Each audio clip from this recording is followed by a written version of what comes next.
Hello friends, GK गुरुजी अड्डा के YouTube platform पे मैं शैलेश आप सभी का हार्दिक स्वागत करता हूं।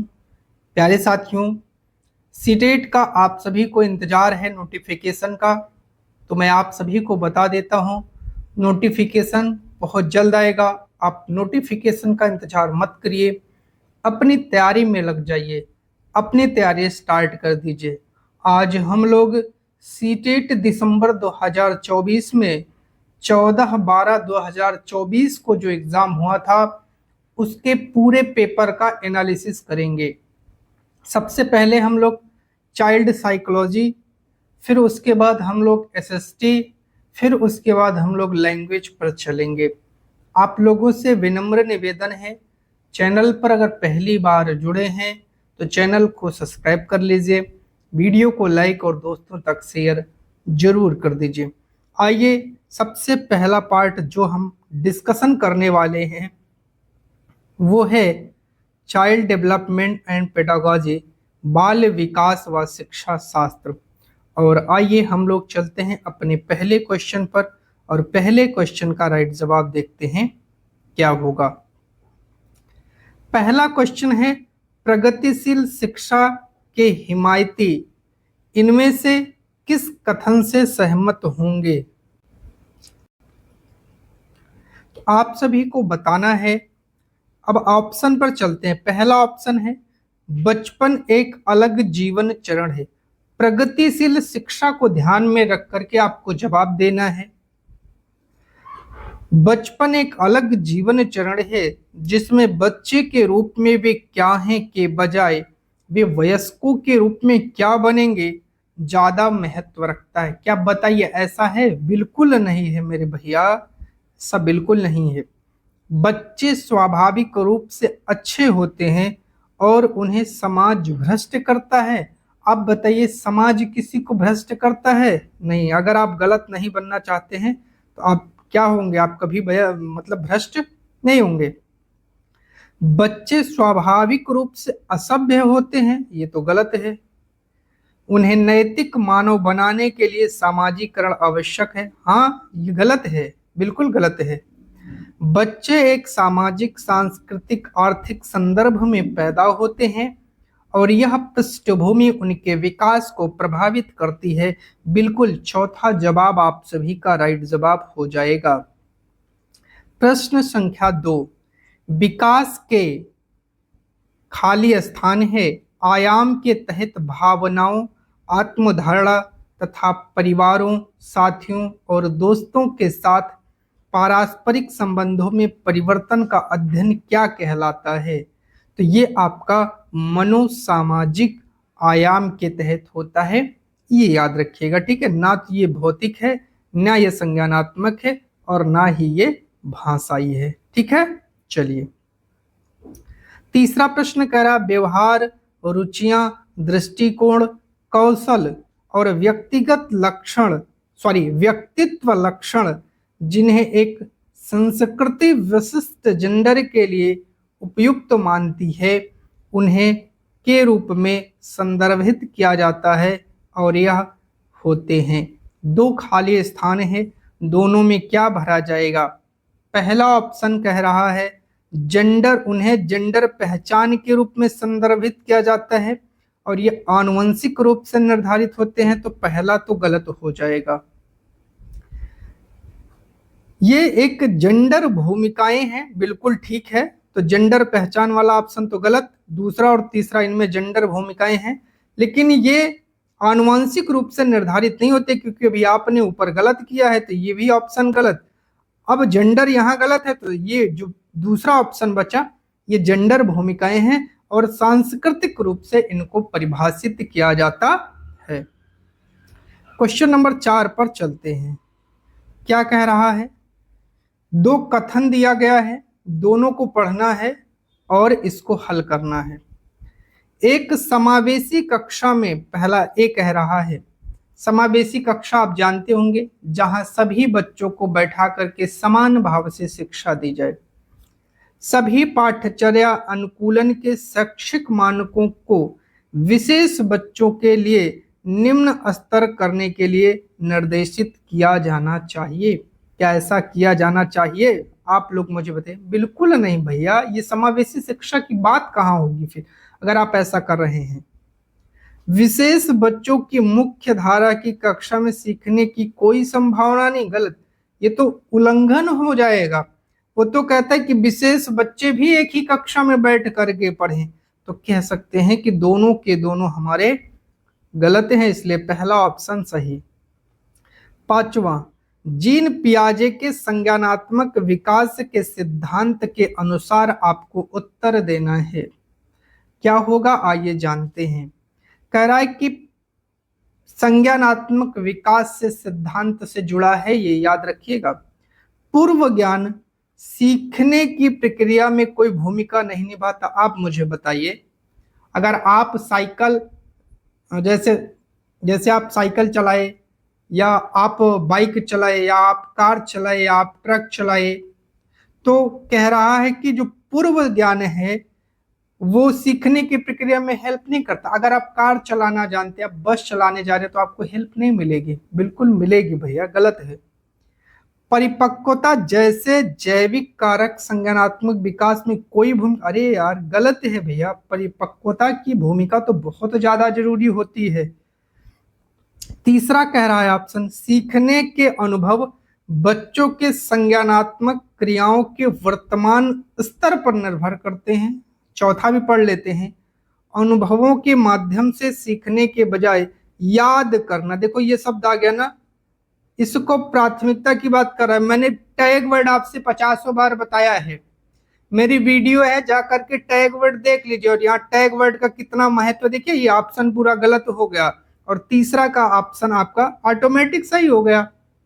चलिए छठवें क्वेश्चन पर, लेव वाइगोत्स्की संज्ञानात्मक विकास को किस रूप में देखते हैं? छठवें का राइट जवाब देना है।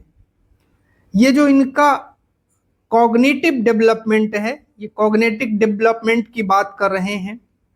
पर्यावरण को प्रभावी रूप से अपनाने की प्रक्रिया है, तो बिल्कुल गलत है, नहीं है। एक सहयोगात्मक प्रक्रिया है, बिल्कुल दूसरा आपका राइट जवाब हो जाएगा। अब आगे आपको जाना ही नहीं है। चलते हैं सातवें प्रश्न पर, और सातवां क्या कह रहा है आइए देखते हैं। भाषा और सोच प्रक्रिया के बीच संबंध का प्रस्ताव रखते हुए वाइगोत्स्की ने किस रूप में भाषा को अवधारणाबद्ध किया है? सातवें का जवाब देना है। देखिए इनकी ट्रिक आप लोग याद रखिएगा, संस्कृति ज्यादातर इनके शब्दों में मिलती है। क्या मिलती है? सामाजिक और सांस्कृतिक, ये दो शब्द बहुत ज्यादा आपको मिलेंगे वाइगोत्स्की में, ये ट्रिक है इनकी। भाषा का एक स्वतंत्र क्षेत्र है जो कि संज्ञान से संबंधित नहीं। भैया अगर संज्ञान से संबंधित नहीं तो मतलब ही क्या है? ऑप्शन तो वैसे ही गलत।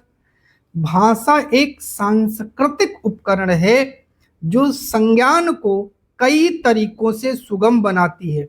बिल्कुल ठीक है। अभी हम आगे भी ऑप्शन पढ़ेंगे।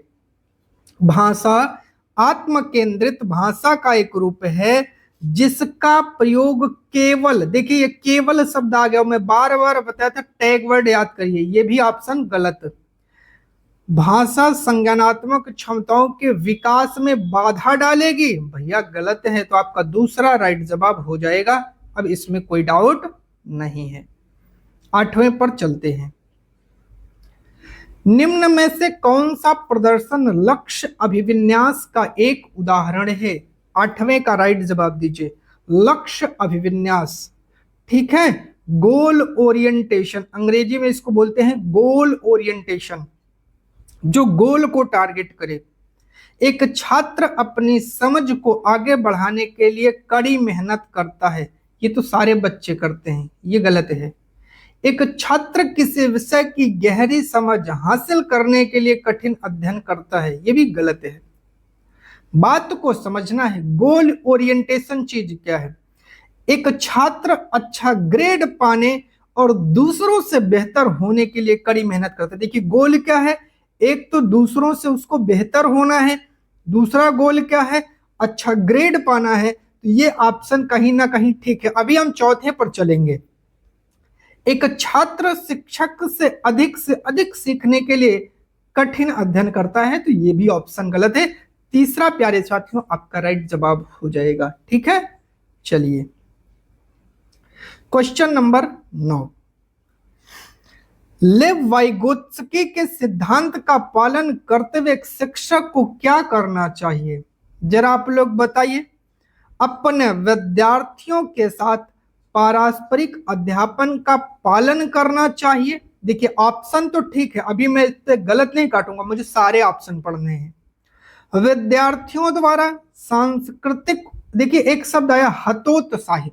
देखिए टैग वर्ड्स आपकी बहुत हेल्प करता, मैं 50 बार बता चुका हूं, टैग वर्ड्स जरूर याद करो।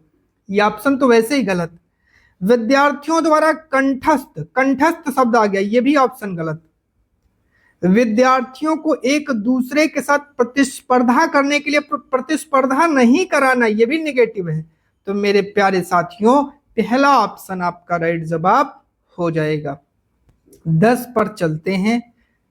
नई अवधारणाओं को पढ़ाने के लिए कौन सी प्रभावी रणनीतियां हैं? आपको जवाब देना है।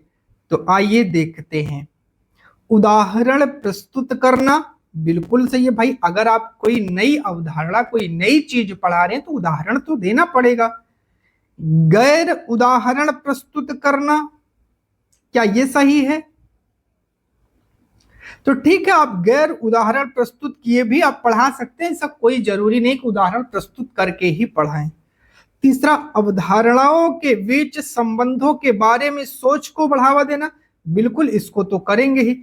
एक परिभाषा देना और छात्रों को इसे याद करने के लिए, भैया परिभाषा रटवाना नहीं है, यहाँ प्रोत्साहन शब्द निगेटिव वे में है, याद रखिएगा। तो ये ऑप्शन गलत हो जाएगा। 1 2 3 सही है, तो चौथा आपका राइट जवाब हो जाएगा। Question number 11।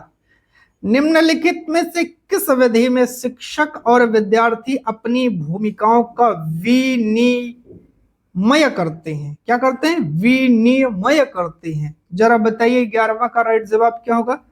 जो पारस्परिक अध्ययन है, जो पारस्परिक अध्यापन है, वही आपका पहला वाला राइट जवाब हो जाएगा। ठीक है, चलिए 12 नंबर पर चलते हैं। फिजा ने विश्लेषण किया कि उसे विषय जेड सीखने की तुलना में विषय एक्स सीखने में अधिक समस्याएं हैं, क्योंकि वह विषय जेड में रुचि रखती है और उस पर ध्यान केंद्रित कर रही है। निम्नलिखित में से कौन सी संरचना फिजा की सोच का विश्लेषण करने की क्षमता का वर्णन करता है? तो जरा प्यारे साथियों 12 का राइट जवाब आप लोग बताइए। तो ये संज्ञानात्मक संघर्ष नहीं है, ये अधिसंज्ञान है। क्या है? अधिसंज्ञान है, ना तो स्मृति है और ना ही ये संज्ञान है। ठीक है, चलिए क्वेश्चन नंबर 13।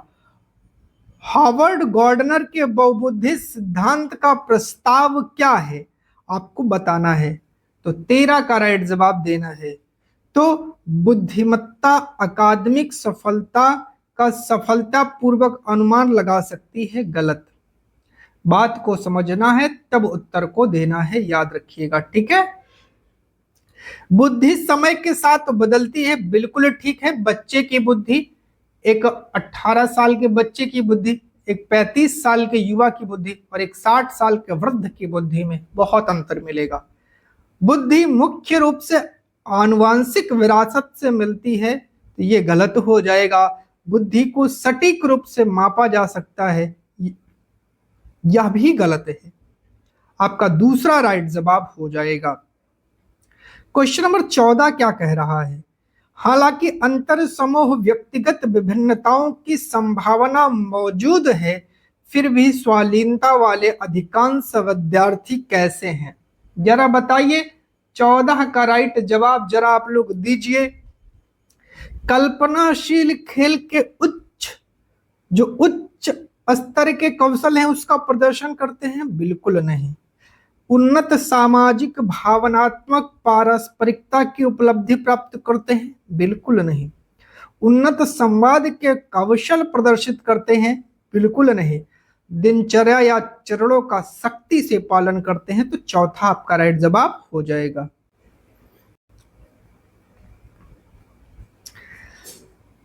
चलिए अगले क्वेश्चन पर चलते हैं और अगले क्वेश्चन का हम लोग राइट जवाब देखते हैं क्या होगा। ठीक है, चलिए क्वेश्चन नंबर 15 पर चलते हैं।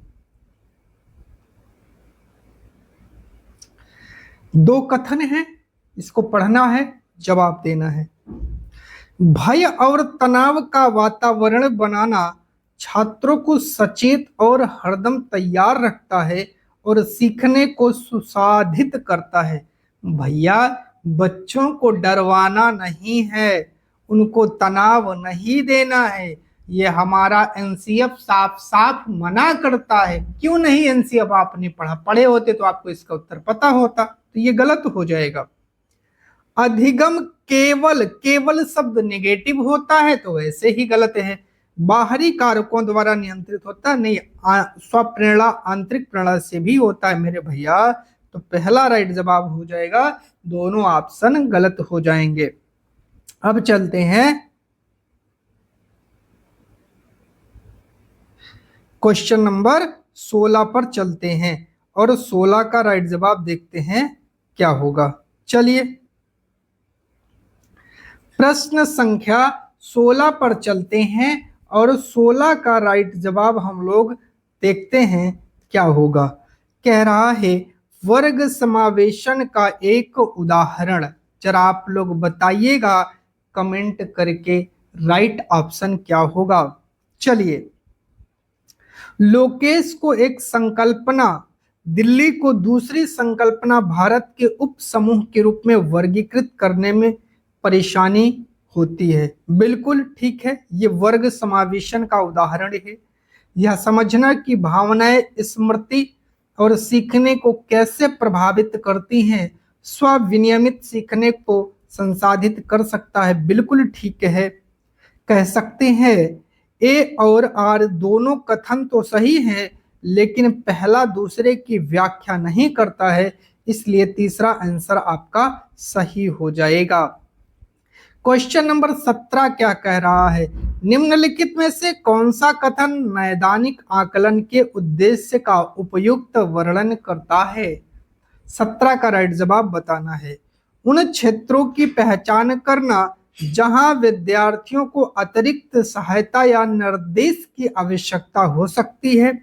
बिल्कुल ठीक है, विद्यार्थियों को अपने सहकर्मियों के काम का समालोचनात्मक आकलन करने का नहीं, समालोचनात्मक आकलन नहीं करना है, यहाँ बात नैदानिक आकलन की है। विद्यार्थियों के अभिवर्ती स्वरूप की पहचान करना और उनकी आवश्यकताओं के अनुसार एक व्यावसायिक निर्देश कार्यक्रम नहीं तैयार करना है। शिक्षकों को उनके विशिष्ट शिक्षण विधियों के बारे में प्रतिपुष्टि प्रदान करना बिल्कुल गलत है। पहला आपका राइट जवाब हो जाएगा। ठीक है, चलिए क्वेश्चन नंबर 18 क्या कह रहा है, आइए देखते हैं। 10 साल की काकुली गणित के एक कठिन सवाल में जूझ रही है, उसके समस्या समाधान कौशल को बढ़ाने के लिए उसकी शिक्षिका क्या कर सकती है? जरा 18 का राइट जवाब दीजिए। कड़ी से कड़ी सजा दे? भैया ये तो एनसीएफ मना करता है मेरे प्यारे, एनसीएफ जा करके पढ़ो। कहाँ से पढ़ें? इसी वीडियो के डिस्क्रिप्शन में लिंक दे देंगे पेडागॉजी मैराथन का, जा करके पूरी पेडागॉजी देख लीजिएगा। गलत है। उसे समस्या का समाधान दे दे, ये तो और गलत बात है। उसे समस्या को छोड़ने और अगले, अरे ये तो और गलत बात है, उसे छोड़ने को कहेंगे नहीं, कोशिश करते रहने के लिए उसे प्रोत्साहित करें और जरूरत पड़ने पर आलंबन प्रदान करें। स्कैफोल्डिंग एक शब्द है, स्कैफोल्डिंग जिसे हम क्या बोलते हैं? इसी को हम बोलते हैं पाढ़, इसी को बोलते हैं मचान, इसी को बोलते हैं ढांचा। ठीक है, तो चौथा आपका राइट जवाब हो जाएगा। क्वेश्चन नंबर 19 पर चलते हैं। जीन पियाजे को डैश मानता है, लेव वाइगोत्स्की डैश को डैश मानता है। जरा 19 का राइट जवाब बताओ क्या होगा। निजी वाक्य आत्म, जीन पियाजे निजी वाक्य को आत्म विनियमित में प्रभावित मानते हैं? बिल्कुल नहीं। जीन पियाजे आत्म केंद्रित वाक्य और संज्ञानात्मक अपरिपक्वता का संकेत है। लेव वाइगोत्स्की निजी वाक्य स्वविनियमित में प्रभावित है। बिल्कुल आपका 19 का दूसरा राइट जवाब हो जाएगा। ठीक है, चलिए 20 पर, अधिगम के सार्वभौमिक अभिकल्प में क्या शामिल नहीं है? 20 का राइट जवाब दीजिए। चलिए बताइए क्या है। तो शामिल नहीं है, नेगेटिव वाला बताना है। शिक्षार्थियों के नामीकरण और वर्गीकरण के विभिन्न रूपों को लागू करना। ठीक है, देखते हैं। सभी शिक्षार्थियों को सूचना और ज्ञान प्राप्त करने के विभिन्न तरीके देना, ये तो सही है, तो गलत हो जाएगा। शिक्षार्थी जो जानते हैं उसे प्रदर्शित करने के लिए शिक्षार्थियों को विकल्प प्रदान करना, सही है, तो गलत हो जाएगा। सभी शिक्षार्थियों के हितों में कार्य करना और तदनुसार चुनौतियों को पेश करना, सही है, तो गलत हो जाएगा। पहला आपका राइट जवाब हो जाएगा क्योंकि हमसे नेगेटिव पूछा था। ठीक है, 21 पर चलते हैं। लॉरेंस कोहलबर्ग के सिद्धांत के बारे में कौन सा कथन सही है? अगर आपने लॉरेंस कोहलबर्ग को पढ़ा है तभी तो आप बता पाएंगे। यह नैतिक तर्क पर संस्कृति और जेंडर के प्रभाव को ध्यान में रखता है। बताओ, जेंडर के प्रभाव को कहाँ इसने ध्यान में रखा था? तभी तो इसका जो है वो बहुत लोगों ने विरोध किया था। यह बच्चों में नैतिक विकास की प्रगति के सटीक अवस्थाओं को निर्दिष्ट नहीं करता, ये गलत है। यह प्रायोगिक विधियों द्वारा किए गए अध्ययन पर आधारित है, बिल्कुल गलत है। यह बच्चों को दुविधात्मक स्थितियां प्रस्तुत करता है, 100% सही है। कि अगर हिंज चोरी करेगा तो पुलिस पकड़ेगी और नहीं करेगा तो उसकी बीवी मर जाएगी, यहां बच्चों में दुविधा है। अच्छा लड़का और अच्छे लड़की बनने की दुविधा है। पड़ोसियों से कंपैरिजन करवाता है, दुविधा है, दुविधा प्रकट करता है, ये चौथा सही हो जाएगा। क्वेश्चन नंबर 22 पर चलते हैं। 22 क्या कह रहा है, आइए देखते हैं। अभिकथन ए और कारण आर पर चलते हैं और राइट जवाब देखते हैं क्या होगा। प्रत्येक बच्चे को खेलने, प्रयोग करने और अपनी दुनिया की खोज करने के अवसर मिलते हैं। गलत है भैया, सब बच्चे को नहीं मिलते हैं। बहुत सारे बच्चे हैं जो खेल नहीं सकते, बहुत सारे बच्चे हैं जो अपनी दुनिया को खोज नहीं कर सकते हैं। विभिन्न प्रकार की समस्याएं हैं। बचपन एक सार्वभौमिक निर्माण है, बिल्कुल गलत है भैया। पहला राइट जवाब हो जाएगा, दोनों के दोनों ऑप्शन गलत। क्वेश्चन नंबर 23 पर चलते हैं। निम्न में से कौन सा एक प्रश्न का उदाहरण है जो विवेचनात्मक सोच को बढ़ावा देता है? आपके विवेचनात्मक, इसको अंग्रेजी में बोलते हैं एनालिटिकल थिंकिंग। क्या बोलते हैं? एनालिटिकल थिंकिंग को जो बढ़ावा देता है, जो प्रमोट करता है, वह कौन सा प्रश्न है? द्वितीय विश्व युद्ध के दौरान जर्मनी का नेता, एक लाइन का उत्तर है, ये क्या प्रमोट करेगा?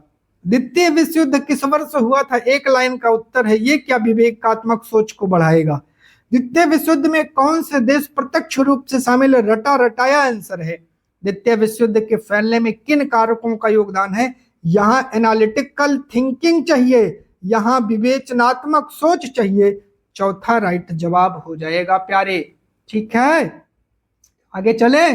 चलिए क्वेश्चन नंबर 24 पर चलते हैं। उन बच्चों को जिन्हें दृष्टिबाधिता है, उन्हें शामिल करते समय शिक्षकों को डैश का उपयोग करना चाहिए जो, बताइए 24 का राइट जवाब क्या होगा? तो भैया एक तो आवृत्ति और श्रवण तंत्र, इनसे दोनों काट दो, क्योंकि जब वो दृष्टिबाधित है तो उसको ब्रेल लिपि चाहिए ही चाहिए, और ब्रेल लिपि दूसरे में है और तीसरे में है। अब मुझे बताओ, जो देख नहीं सकता उसको श्रवण से क्या मतलब है प्यारे? उसको श्रवण से क्या मतलब है? उसको स्पर्श से मतलब है। तो आपका तीसरा भी गलत, दूसरा राइट जवाब हो जाएगा प्यारे। 25 पर चलते हैं प्यारे। चलिए, आप एक शिक्षक हैं, चलो प्यारे मान लिया आप एक शिक्षक बन गए, जो अपने छात्रों को आलोचनात्मक और रचनात्मक रूप से सोचने के लिए प्रोत्साहित करना चाहते हैं। निम्नलिखित में से कौन सी रणनीति इस प्रकार की चिंतन को बढ़ावा देने की सबसे अधिक संभावना है? किसके द्वारा सबसे अधिक संभावना है? 25 का राइट जवाब आप लोग जरा दीजिए। विषय पर व्याख्यान देना और एक बड़ी बड़ी नोट्स थमा देना, अरे भैया ये तो पक्का गलत है। एक परियोजना सौंपना जिसमें छात्रों को किसी विषय पर जानकारी को, अब देखो यहां शब्द आ गया याद कराना, और यही तो नहीं कराना है, ये भी गलत हो गया। छात्रों को उनके अपने समाधान खोजने के लिए खुले सिरे वाले प्रश्न प्रदान करना। खुले सिरे वाले प्रश्न का क्या मतलब होता है भैया? जब तो ओपन एंडेड क्वेश्चन जिसके एक से ज्यादा उत्तर हो। जैसे आपने कहा कि मुझे बताओ सूरज के बारे में 5 बिंदु, हर बच्चा अलग अलग बताएगा। पेड़ के बारे में 2 बिंदु, 3 बिंदु, सब बच्चा अलग अलग बताएगा। ठीक है, तो ये ओपन वाले प्रश्न है। छात्रों को उनके ज्ञान का आकलन करने के लिए बहुविकल्पीय देंगे। भैया एक ही उत्तर में फंसा रहेगा, चौथा भी गलत, तीसरा राइट जवाब। समझ में आ प्यारे? तो इसको रट लेना। चलिए क्वेश्चन नंबर 26 पर चलते हैं। क्या कह रहा है? निम्न में से कौन विद्यार्थियों को सीखने के लिए आकलन का एक उदाहरण है? आकलन का मतलब असेसमेंट फॉर स्टूडेंट लर्निंग। बताओ जरा 26 का राइट जवाब। देखना चाहता हूं कितने भाई लोग हैं जिनको इसका राइट जवाब पता है, जरा वो आए मैदान में और इसका खटाखट उत्तर दें। क्या होगा? एक परियोजना की शुरुआत में छात्रों को दिया गया रूब्रिक यह रेखांकित करते हुए कि उन्हें एक निश्चित ग्रेड प्राप्त करने के लिए क्या करना चाहिए। ठीक है, बिल्कुल कोई बात नहीं है। एक अंतिम परीक्षा जिसमें पूरे सत्र में, यार ये तो गलत है। पूर्व ज्ञान की जांच के लिए कक्षा की शुरुआत में एक प्रश्नोत्तरी और विचार मंथन, ऐसा नहीं करना है। देश भर के छात्रों की तुलना करने के लिए एक मानकीकृत परीक्षण, ये भी गलत है। पहला आपका राइट जवाब हो जाएगा। क्वेश्चन नंबर 27 पर चलते हैं प्यारे, और 27 का राइट जवाब देख लेते हैं क्या होगा। देखिए जिसको जिसको 27 का राइट जवाब पता है जरा वो फटाफट कमेंट बॉक्स में कमेंट करे पढ़ करके। तो चलो बताओ।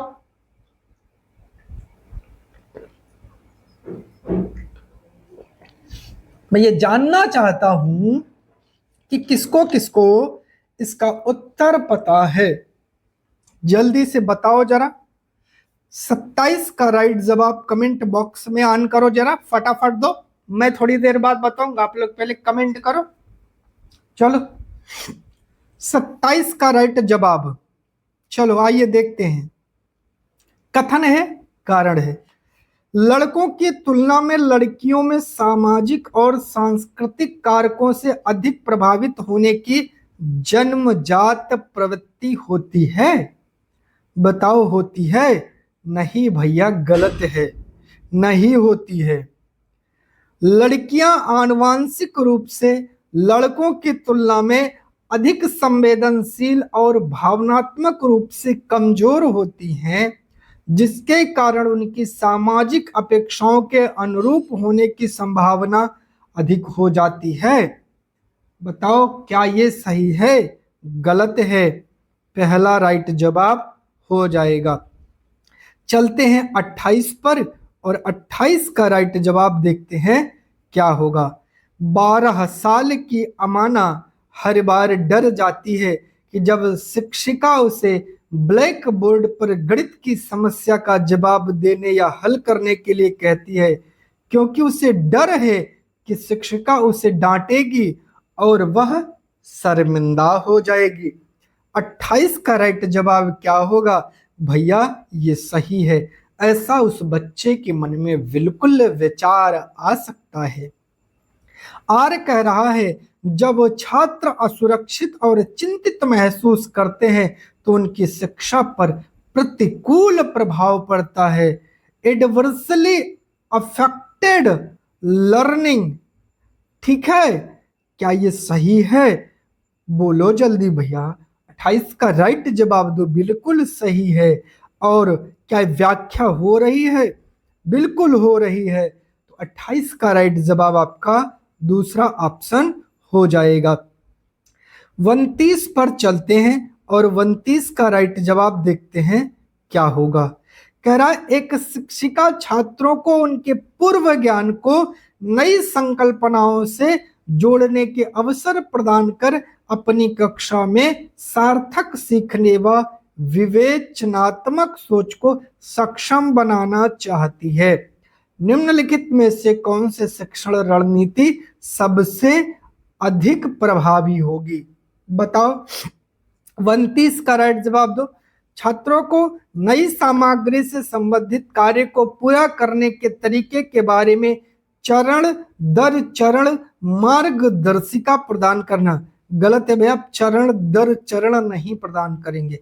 नई सामग्री पर व्याख्यान देना, बच्चे को व्याख्यान नहीं देना है, याद नहीं कराना है, ये भी गलत है। विद्यार्थियों को पाठ्य पुस्तकों के अध्याय को पढ़ने और अंत में प्रश्नों के उत्तर देने के लिए कहना, ये भी गलत है। जब तीनों गलत तो चौथा ऑटोमेटिक सही। पढ़ लो क्या लिखा है। छात्रों से नई सामग्री से संबंधित अपने स्वयं के अनुभव साझा करने के लिए कहना और फिर उन्हें विषय से जोड़ देना। चलिए 30 पर चलते हैं। आज के इस सीडीपी वाले सेशन का लास्ट क्वेश्चन। इसके बाद अभी हम लोग एसएसटी करेंगे। बने रहना है, कहीं जाना नहीं है। एक समावेशी कक्षा में शिक्षक क्या करता है? बताओ जरा, शिक्षक क्या करेगा? प्रतिस्पर्धा को बढ़ावा देगा? गलत है। बच्चों में कमियां निकालेगा? ये भी गलत है। टैग वर्ड्स ये देखो फटाफट काम कर रहा है। अलग अलग शैक्षणिक क्षमताओं के बच्चों को अलग, अरे बच्चों को अलग कर देगा तो समावेशी शिक्षा की दिक्कत हो जाएगी। चौथा अपने आप से ही हो जाएगा। क्या है? बच्चों की विभिन्न आवश्यकताओं के अनुरूप पाठ्यचर्या और शैक्षणिक रणनीतियों को संशोधित करता है। राइट जवाब हो गया है। यहां पर हम लोग 1 मिनट का विश्राम करते हैं थोड़ा सा, और मैं आपसे थोड़ी सी चर्चा करता हूं। भैया नए हो तो सबसे पहले सब्सक्राइब कर लो, ठीक है? जब आप लोग चैनल को सब्सक्राइब कर लेंगे तो इस प्रकार के जितने वीडियो हैं वो आपको मिलती रहेंगी, ठीक है? हाँ, और जब आपको वीडियो मिलती रहेंगी ना, तभी तो आप पेपर में अपना परचम लहराएंगे, ठीक है? सीटेट पास करना इतना आसान नहीं है। देख रहे हैं सीडीपी का लेवल। चलो अब हम लोग प्यारे साथियों अपने एसएसटी के पोर्शन पर चलते हैं। तो चलिए, तो हम लोग अब जिस टॉपिक का डिस्कशन करने चल रहे हैं वह आपका बहुत महत्वपूर्ण प्रश्न है आपके एग्जाम में, जहां से आपको 60 नंबर के 60 प्रश्न मिलते हैं, और इन 60 प्रश्नों में अगर आप 50 प्लस स्कोर करते हैं तो क्या जबरदस्त आपकी तैयारी है। तो चलिए बिना विलंब करते हुए क्वेश्चन नंबर 31 पर चलते हैं। क्या लिखा है? 31 से 90 घटाओगे कितना? 60 क्वेश्चन आपके किसके हैं प्यारे? सामाजिक अध्ययन के हैं, और ये आपको करना ही करना है। तो चलिए फटाफट हम लोग अपने इस टॉपिक को करना स्टार्ट करते हैं। जो वन लाइनर हैं उनका डायरेक्ट आंसर मैं बताऊंगा, जो बड़े रहेंगे उनको एक्सप्लेन करूंगा। पहला क्वेश्चन है, निम्नलिखित में से कौन सा राज्य कदम्ब मयूर शर्मण ने स्थापित किया था? फिर से आपको बता देता हूं, चैनल पर नए हो तो सब्सक्राइब करो, वीडियो को लाइक और शेयर कर लो प्यारे, और इसकी नोट्स जो मैंने पूरा पढ़ाया हुआ है इसी वीडियो के डिस्क्रिप्शन में पिन कर दे रहा हूं। मेरी नोट्स है, जा करके पढ़ लो। एनसीईआरटी की बुक पढ़ने से बच जाओगे, उसी का पूरा निचोड़ इसी नोट्स में मैंने भर दिया है, ठीक है? चलिए इसका राइट जवाब क्या होगा? तो इसका राइट जवाब होगा प्यारे कर्नाटक। ठीक है, अब इसमें बहुत ज्यादा क्या दिमाग खर्चा करना। ठीक है, चलिए पहले अंग्रेजी वाले देख ले भैया, क्वेश्चन नंबर 32। नहीं तो कमेंट करते हैं कि हमको अंग्रेजी वाला नहीं दिखाए। चलो भैया 32 पर आ जाते हैं, क्या कह रहा है देख लेते हैं। 32 कह रहा है ग्रहों के बारे में सही कथन बता दो। जल्दी से 32 का राइट जवाब दे दो भैया। कह रहा वे तारों के प्रकाश से प्रकाशित होते हैं, बिल्कुल सही है। वे केवल चट्टानों से नहीं भैया, गैसों से भी बने होते हैं। सभी ग्रहों के पास अपने चांद है, नहीं भैया सभी के पास नहीं है, इसलिए केवल एक राइट जवाब हो जाएगा। क्वेश्चन नंबर 33 पर चलते हैं, अंग्रेजी वाले देखते चलेंगे। पृथ्वी पर जो तापमान के वितरण को प्रभावित करता है वह महत्वपूर्ण कारक है। ठीक है, अर्थ टेम्परेचर की बात हो रही है। बताओ भैया 33 का राइट जवाब दो फटाक से। भीड़ वाले ऊंचे भवन, ना भैया ना। आतपन अथवा सूर्य से आने वाली जो विकिरण है, बिल्कुल दूसरा राइट जवाब होगा। ना तो ऋतुएं और ना ही असफाल्ट से बनी सड़कें।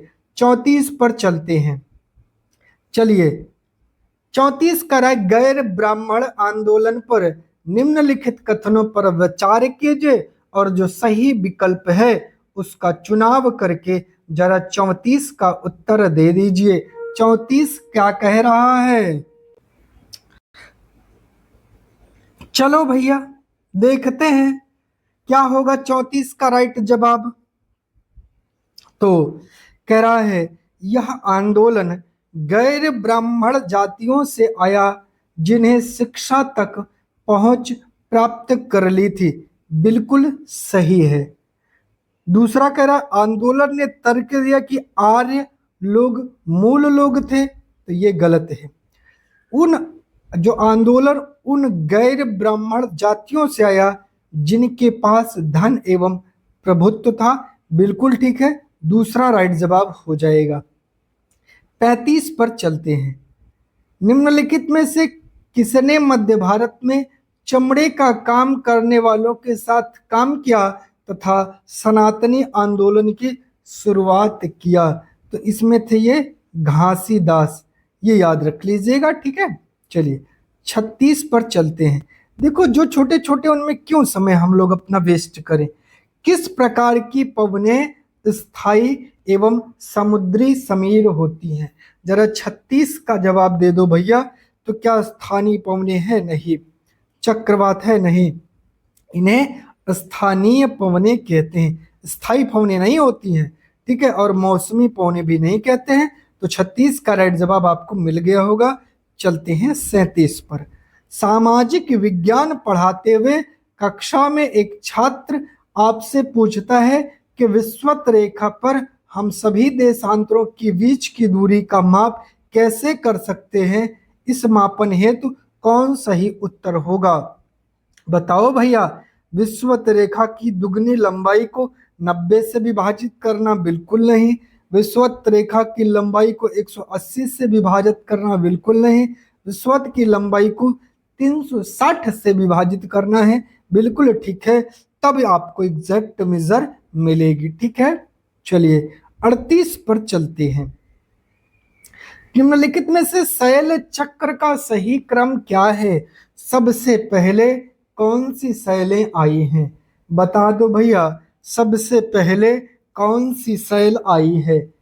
अवसादी, कायंत्रित, मैग्मा, आग्नेय, मैग्मा, कायंत्रित। देखो आग्नेय देख करके मत टिक कर देना, नहीं तो फंस जाओगे, पहले पढ़ना है सब। आग्नेय, कायंत्रित, अवसादी, मैग्मा, कायंत्रित, अवसादी। तो इसका राइट जवाब हो जाएगा अवसादी, फिर कायंत्रित और फिर मैग्मा। ये सही जो शैल चक्र है उसका सही क्रम है। ठीक है, समझ में आया कि नहीं आया? जल्दी से बताइए। चलिए आप लोगों को समझ में आ गया होगा। ठीक है, चलिए चलते हैं अगले क्वेश्चन पर, क्वेश्चन नंबर 39 पर। ठीक है, चलिए 39 क्या कह रहा है, आइए देखते हैं। निम्नलिखित का सुमेल कीजिए और सही विकल्प का चयन कीजिए। चलो बताओ, अब की बार 39 बढ़िया क्वेश्चन मिला है, कमेंट करो जरा। कह रहा आहत सिक्के, बताओ आहत सिक्के क्या होते थे? डाई के प्रयोग से चिन्हों की मुहर लगे हुए। उत्तरी काले चमकीले पात्र कहां से मिले, जरा बताओ, बताओ जरा कहां से मिले भैया? मिट्टी के बहुत ही पतले और सुंदर बर्तन हैं। एम्फोरा क्या है? एम्फोरा क्या है बताओ जरा? एम्फोरा, एम्फोरा है भैया लंबा दोहरे हत्थे वाला पात्र, और एरेटियन वेयर है मुहर लगे चमकदार बर्तन। तो देखो भैया ऑप्शन कौन सा मिल रहा है? 4 3 2 1 किसमें है? ये तीसरा, तीसरा राइट जवाब हो जाएगा। क्वेश्चन नंबर 40 पर चलते हैं। 40 क्या कह रहा है देखते हैं, ठीक है। 40 का राइट जवाब हम लोग देखते हैं क्या होगा। चलिए 40 का राइट जवाब कमेंट करिए फटाफट फटाफट। कह रहा है कि संसाधनों का सफलतापूर्वक उपयोग करना, उन्हें नवीकरण के लिए समय देना संसाधन संरक्षण कहलाता है। बिल्कुल सही है। संसाधनों का उपयोग करने की आवश्यकता और भविष्य के लिए उनके संरक्षण में संतुलन बनाए रखना सतत पोषणीय विकास कहलाता है। बिल्कुल सही है। लेकिन क्या आर ए की सही व्याख्या कर रहा है? ना भैया ना। तो तीसरा राइट जवाब हो जाएगा। क्वेश्चन नंबर 41 पर चलते हैं। कौन सा कथन सही नहीं है, बताओ जरा, सही कौन सा नहीं है? 41 पर चलो और बताओ सही कौन सा नहीं है। चलो 1870 और 80 के दशकों में ब्रिटिश शासन के प्रति असंतोष और ज्यादा गहरा हुआ। बताओ, तो ये तो ठीक है, और जब ठीक है तो गलत हो जाएगा, हमको नहीं बताना है।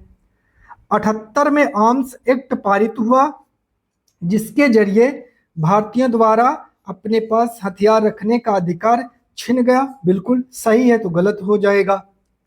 सरकार का समर्थन करने के लिए 1880 में वर्नाकुलर प्रेस एक्ट पारित किया गया। बताओ भैया गलत है। वर्नाकुलर प्रेस एक्ट 1880 में नहीं आया था। कब आया था? ये 1878 में आया था। ठीक है, 1883 में इलवर्ट लागू करने का प्रयास, इससे काफी हंगामा हुआ। सही है, तो गलत हो जाएगा। और ये आपका एकदम सही है। इलवर्ट बिल का मतलब था कि भारतीय जज भी यूरोपीय मामलों को सुन सकते हैं। इसको लेकर के विवाद होता है, और ये जो है बिल पास नहीं हुआ था। ठीक है, चलिए चलते हैं 42 पर, और 42 का राइट जवाब देखते हैं क्या होगा। चलो 42 का राइट जवाब जिसको जिसको आता है वो कमेंट करके दे दे। घास के मैदान के बारे में विचार करना है, क्या सही है? तो चलिए देखते हैं। घास के मैदान के निर्माण में जलवायु एक महत्वपूर्ण भूमिका निभाती है प्यारे। बिल्कुल सही है। प्रेरीज में वार्षिक वर्षा मध्यम स्तर की होती है, जबकि वेल्स है वहाँ सर्दियों के महीने में सूखा पड़ सकता है। बिल्कुल भैया सही है, कोई दिक्कत नहीं है। ठीक है, चलिए वेल्स में वनस्पति का आवरण विरल है। क्यों? क्योंकि यहाँ सूखा पड़ता है। बिल्कुल सही है। वेल्स उत्तरी गोलार्ध में पाया जाता है, जबकि प्रेरीज दक्षिणी गोलार्ध में है। बिल्कुल गलत हो जाएगा। आपका ABC दूसरा राइट जवाब हो जाएगा। 43 पर चलते हैं, और क्वेश्चन नंबर 43 का राइट जवाब देखते हैं क्या होगा। उत्तर मेरु अभिलेख के अनुसार सभा का सदस्य कौन हो सकता था? बताओ भैया। 43, ऐसी भूमि का स्वामी जहां से भू राजस्व वसूल किया जाता था। बिल्कुल सही। उम्र 25 से 70 होनी चाहिए। बताओ ये सही है? नहीं भैया, उम्र 25 से 70 नहीं होनी चाहिए। उनके पास अपना घर होना चाहिए, वेदों का ज्ञान होना चाहिए। तो ACD पहला राइट जवाब हो जाएगा। चलिए 44 पर चलते हैं। कह रहा है एक स्थिति का संदर्भ देती है जहां किसी व्यक्ति के पास वे संसाधन और अवसर नहीं होते जो अन्य व्यक्तियों को उपलब्ध हैं। क्या होगा? राइट जवाब 44 का असमानता। क्या होगा? असमानता। 45 पर चलते हैं। कह रहा है मैचिंग करो भैया जल्दी से। 45 का राइट जवाब दे दो।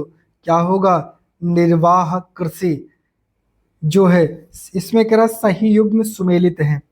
तो निर्वाह कृषि कृषक परिवार की आवश्यकताओं को पूरा करने के लिए की जाती है। बिल्कुल सही है। गहन निर्वाह कृषि सघन जनसंख्या वाले क्षेत्रों में प्रचलित है। बिल्कुल सही है। स्थानांतरित कृषि व्यक्ति और पशु एक स्थान से दूसरे स्थान पर जाते हैं। क्या ये सही है? ये गलत है। स्थानांतरित कृषि में पेड़ों को काट कर वहां बुआई की जाती है, कुछ समय बाद दूसरे स्थान के पेड़ों को काटा जाता है, वहां बुआई की जाती है। ये है स्थानांतरित कृषि। इसे झूम कृषि भी कहते हैं, स्थानांतरित कृषि को। तो आपका दूसरा राइट जवाब हो जाएगा। ठीक है। क्वेश्चन नंबर 46 पर चलते हैं और 46 देखते हैं क्या कह रहा है। ए और आर कथन को पढ़िए और सही विकल्प का चुनाव करिए। ठीक है, चलिए। करा राजाराम मोहन राय ने कलकत्ता में ब्रह्म समाज के नाम से एक सुधारवादी संगठन बनाया था। बिल्कुल सही है। वे मानते थे कि समाज में परिवर्तन लाना और अन्यायपूर्ण तरीकों से छुटकारा पाना जरूरी है। बिल्कुल सही है। व्याख्या भी करता है, इसलिए दूसरा राइट जवाब हो जाएगा। क्वेश्चन नंबर 47 पर चलते हैं। 47 क्या कह रहा है? मिलान करना है। 47 का राइट जवाब दो। गृहपति कौन होता था? स्वतंत्र कृषक। श्रेणी किसे कहते थे? श्रेणी शिल्पकारों की होती थी। अधिमाई कौन होते थे? भूमिहीन मजदूर होते थे। अरिकामेडु एक तटीय निवास है। पहला राइट जवाब हो जाएगा। 48 पर चलते हैं। कह रहा है निम्नलिखित में से किस दिन प्रत्येक वर्ष पर्यावरण दिवस मनाया जाता है? 5 जून। कब? 5 जून। 49 पर चलते हैं। साझी संपत्ति संसाधनों के बारे में निम्न में क्या सही है? 49 का राइट जवाब जरा कमेंट बॉक्स में दे दो। क्या होगा? इन पर सरकार का स्वामित्व होता है। ठीक है। इन पर निजी कंपनियों का स्वामित्व नहीं होता है। इन पर समुदायों का स्वामित्व होता है। तो केवल ए और सी राइट जवाब हो जाएंगे। 50 पर चलते हैं। कह रहा है मानचित्र का सही इस्तेमाल किस लिए हो सकता है? 50 का राइट जवाब प्यारे, इतिहास में अलग अलग समय में रहने वाले लोगों के स्थानों को चिन्हित करने के लिए। बिल्कुल सही है। इतिहास में घटनाओं को क्रमबद्ध करने के लिए ऐसा नहीं है। इतिहास में सबसे जरूरी घटना को विस्तृत करने हेतु बिल्कुल गलत है। अलग अलग समय पर रहने वाले लोगों के जीवन को तर्क संगत तरीके से पढ़ने हेतु ये भी गलत हो जाएगा। क्वेश्चन नंबर 51 पर चलते हैं और 51 का राइट जवाब देखते हैं क्या होगा। ठीक है, चलिए 51 क्या कह रहा है हम लोग देखते हैं। 18वीं शताब्दी के अंत में और 19वीं शताब्दी के प्रारंभ में भारतीय उपनिवेश में विकसित सूती कपड़ा उद्योगों के संदर्भ में कौन सा कथन सत्य है? जल्दी से बताइए, इसका राइट जवाब क्या होगा? तो कह रहा है, इसका राइट जवाब बताओ जल्दी से। 51 का क्या हो जाएगा? भारतीय कपड़ा उद्योग को यूरोपीय और अमेरिकी बाजारों में ब्रिटिश कपड़ा उद्योगों से प्रतिस्पर्धा करनी पड़ी। बिल्कुल ठीक है। भारतीय कपड़ों के लिए अब ब्रिटिश बाजार उपलब्ध था? बिल्कुल नहीं। कपड़ों की वस्तुओं को इंग्लैंड तक निर्यात करना लगातार कठिन होता गया। बिल्कुल सही है। बंगाल के बुनकरों को सबसे अधिक नुकसान हुआ क्योंकि अंग्रेजी और यूरोपीय कंपनियों ने भारतीय कपड़ा खरीदना बंद कर दिया। ठीक है, दूसरा राइट जवाब हो जाएगा। अगला क्वेश्चन है क्वेश्चन नंबर 52 और 52 पर चलते हैं। राइट जवाब देखते हैं क्या होगा। ठीक है, चलिए। 52 कह रहा है पेरिस को दुनिया का अन्न भंडार के रूप में देखा जाता है। बिल्कुल सही है। खेती के वैज्ञानिक तरीकों और ट्रैक्टर व कंबाइन मशीनों के उपयोग ने दक्षिण अफ्रीका को अधिवेश खाद्य उत्पादक देश बना दिया। तो गलत है, ये चीजें तो हर देश में है। तो चौथा राइट जवाब हो जाएगा। क्वेश्चन नंबर 53 कह रहा है विविधता कुछ नया और अलग लेकर आती है। तो 53 का राइट जवाब क्या होगा प्यारे? सजातीय जनसंख्या के कारण, गलत है। संस्कृतियों के परस्पर मिश्रण के कारण, ठीक है। आनुवंशिक रचना के कारण, नहीं। समानताओं और समान लक्षणों के कारण, नहीं। क्वेश्चन नंबर 54 पर चलते हैं। चलिए 54 क्या कह रहा है? भारतीय संविधान द्वारा विधायिका में सीटों तथा सरकारी नौकरियों में आरक्षण दिया गया है। तो इसका राइट जवाब क्या होगा? ठीक है। निम्न श्रेणी तथा स्कूल एवं महाविद्यालय परीक्षाओं में कम अंकों की क्षतिपूर्ति हेतु, क्योंकि इस कारण से लोग प्रतिस्पर्धा करने योग्य नहीं है, ये गलत है।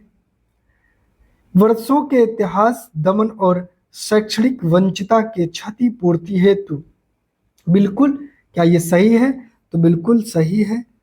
वोट बैंक के रूप में राजनीतिक समर्थन एवं रैली के लिए लोगों को तुष्ट करने के लिए, तो ये गलत है। आपका राइट जवाब केवल वी हो जाएगा। 55 पर चलते हैं। क्या कह रहा है? औपनिवेशिक भारत में विभिन्न कला रूपों के संदर्भ में AR को पढ़कर सही जवाब देना है। कह रहा है औपनिवेशिक शासन में कई तरह के नए कला रूपों, शैलियों और तकनीकों का सूत्रपात हुआ। बिल्कुल ठीक है। इन्हें भारतीय कलाकारों ने अपने स्थानीय ग्राहकों और बाजार के हिसाब से अपनाकर नई शक्ल दी। तो बिल्कुल सही है। आपका राइट जवाब हो जाएगा दूसरा। देखिए आप लोग इसको करते रहिए, ठीक है। मैं थोड़ा सा जो है आपको बताता हूं इसके बारे में और थोड़ी सी चीजें। औपनिवेशिक भारत क्या है बताइए?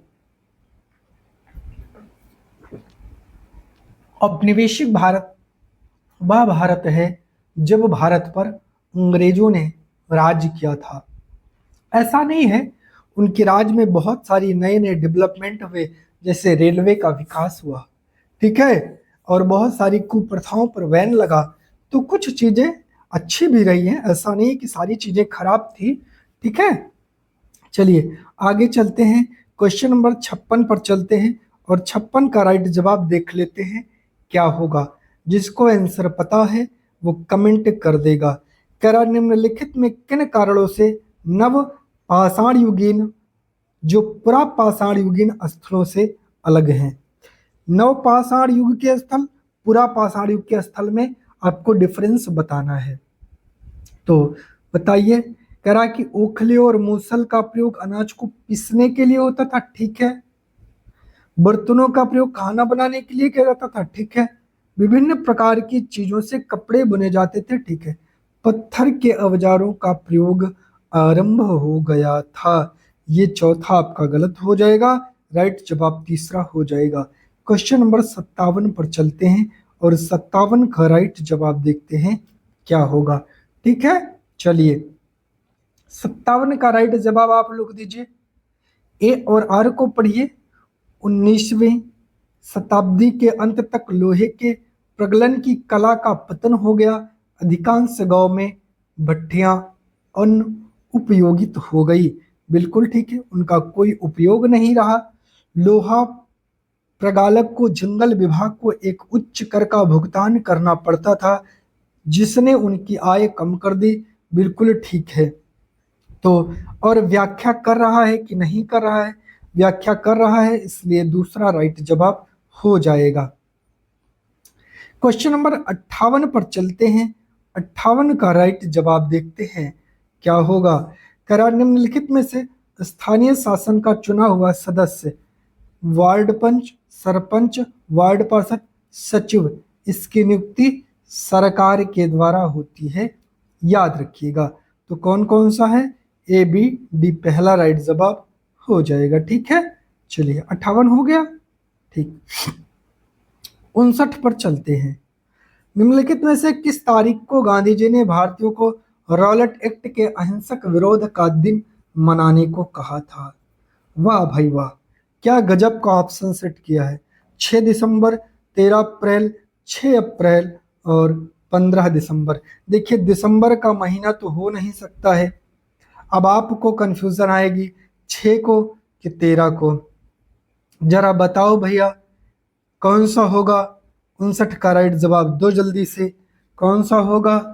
जल्दी से बताओ, जल्दी से बताओ कौन सा होगा? 6 अप्रैल होगा, याद रख लेना इसको। ठीक है, ऐसे क्वेश्चन फंसा देता है। चलिए, जब ग्रीनविच पर एक अपराह्न का समय होगा तब ग्रीनविच के 60 डिग्री पश्चिम तथा 60 डिग्री पूर्व में समय क्या होगा? चलो 60 का राइट जवाब दो। तो इसको देखिए कैलकुलेट करना पड़ता है। इसका कैलकुलेशन आप लोगों को आता है कि नहीं? नहीं आता तो कमेंट कर दीजिएगा। अभी मैं बहरहाल इसका ऑप्शन बता देता हूं। 9 पूर्वाहन, 5 अपराह्न। ठीक है, 9 पूर्वाहन और 5 अपराह्न। चलिए आगे चलते हैं। अगला क्वेश्चन है क्वेश्चन नंबर 61। क्या कह रहा है आइए देखते हैं। कह रहा है ए और बी पर विचार कीजिए और सही विकल्प का चयन कीजिए। तो क्वेश्चन नंबर 61 क्या कह रहा है? 61 का राइट जवाब देख लेते हैं। योगात्मक आकलन शिक्षण अधिगम प्रक्रिया के शुरू से अंत तक विद्यार्थियों की प्रगति का निरीक्षण करता है? बिल्कुल नहीं। रचनात्मक आकलन पाठ्यक्रम के अंत में होता है? बिल्कुल गलत, उल्टा कर दिया है, इसलिए तीसरा राइट जवाब दोनों गलत। 62 पर चलते हैं और 62 का राइट जवाब देख लेते हैं क्या होगा। 62 का राइट जवाब जिसको जिसको पता है वो फटाफट कमेंट करे। कह रहा है कौन से प्रश्न आलोचनात्मक चिंतन को बढ़ावा देते हैं?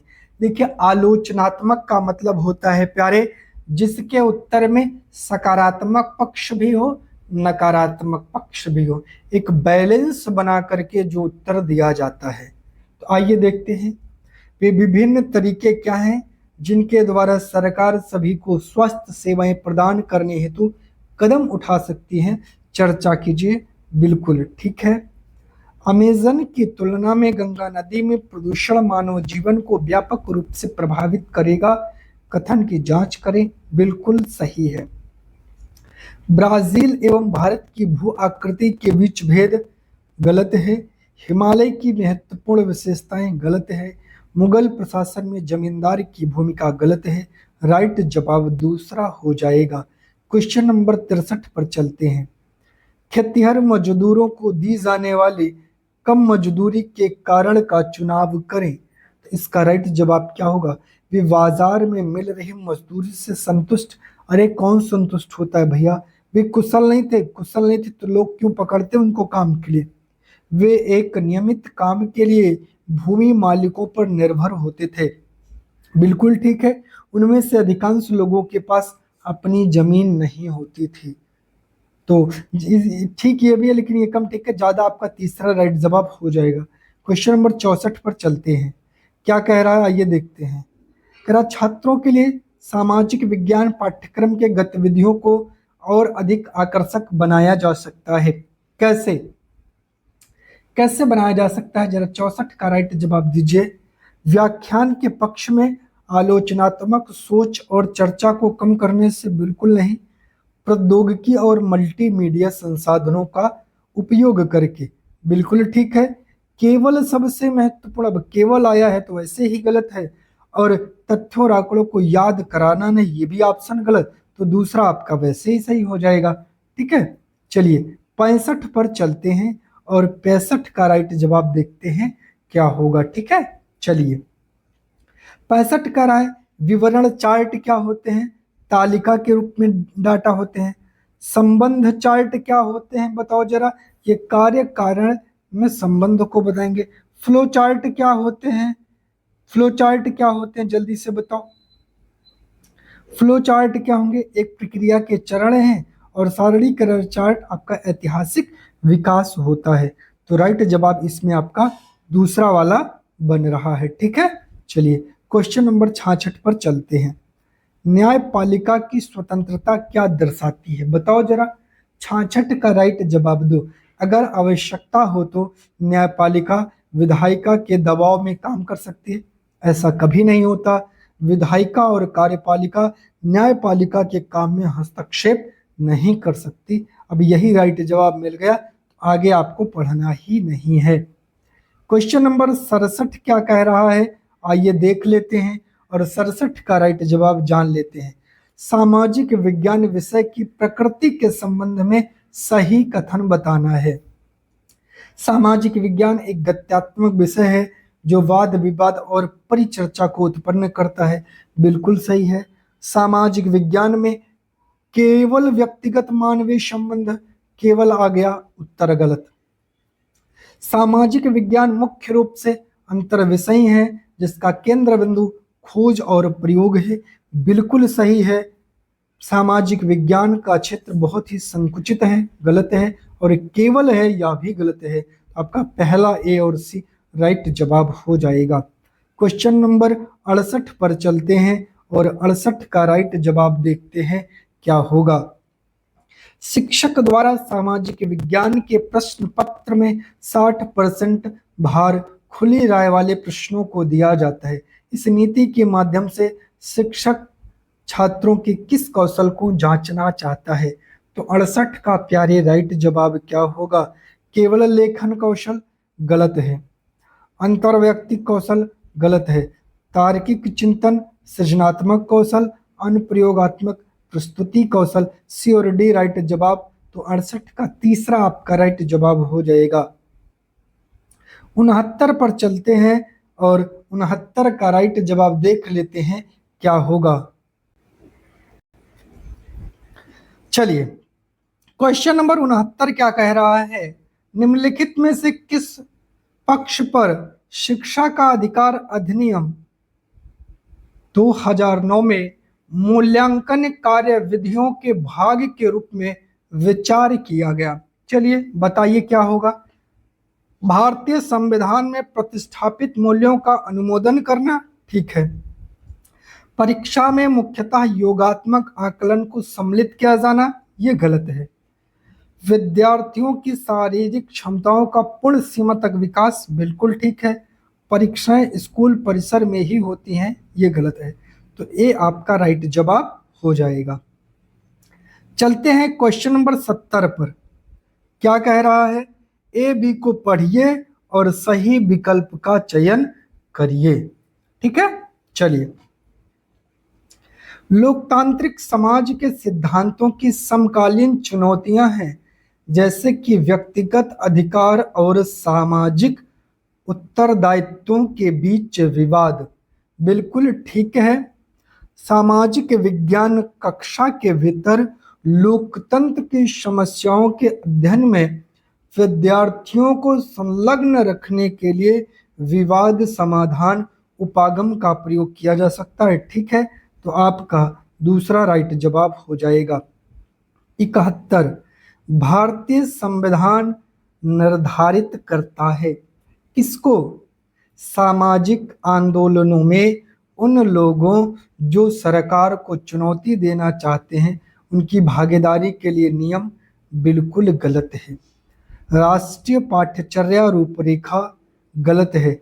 बुनियादी कानून या नियम जिसका पालन सभी को करना होता है, तीसरा राइट जवाब हो जाएगा। 72 पर चलते हैं और 72 की रफ्तार से इसका उत्तर आप लोग जरा दीजिए। भारत में पंचायती राज संस्थाओं की स्थापना का उद्देश्य उपार्जित करना था। क्या उपार्जित करना था, सहभागिता द्वारा शासन और लोकतांत्रिक विकेंद्रीकरण, सांस्कृतिक एकरूपता नहीं, धार्मिक विविधता नहीं। 72 का पहला राइट जवाब हो जाएगा। चलते हैं क्वेश्चन नंबर 73 पर और 73 की रफ्तार से इस प्रश्न का उत्तर देख लेते हैं। 73 का राइट जवाब दे दो, क्या होगा। निम्नलिखित में से कौन सा विषय मिडिल स्कूल विद्यार्थियों के लिए अति उपयुक्त है। इतिहास में महात्मा गांधी का योगदान, बिल्कुल ठीक। भारत का आर्थिक विकास कक्षा 6 से 8 के बच्चों के लिए क्या उनकी आवश्यकता है? नहीं यार। वर्तमान परिदृश्य में महिलाओं की स्थिति बिल्कुल जानना, जनसंख्या वृद्धि के कारण इससे उनका कोई संबंध नहीं है। राइट जवाब दूसरा ए और सी हो जाएगा। तो 73 हो गया आपका। चलते हैं क्वेश्चन नंबर 74 पर। क्वेश्चन नंबर 74 पर चलते हैं और 74 का राइट जवाब देखते हैं क्या होगा। चलिए 74 का राइट जवाब दीजिए। एक सामाजिक विज्ञान विद्यार्थियों में किस प्रकार सामाजिक मूल्यों को विकसित कर सकता है?